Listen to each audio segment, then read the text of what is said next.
Сүнсэн би минь хүртэл тайван өглөөний нарыг харна амьдрах сайхан эмээ өвөө чихэ хайртай алаг үүрэн миний хэлсэн алхан бүрэн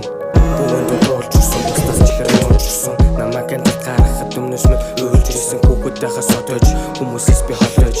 өөрийгөө алдах шигчээ энэ л голойж мөн чанар руу шагаах миний тайван байдал бүгдийг нь хайрлаа далалантай адил өөрийгөө олсон гэж одоо хэлэхэд сайхан байна аз жаргалын тайван хорвоо дэлхий тайван байна мөн чанар руу шагаах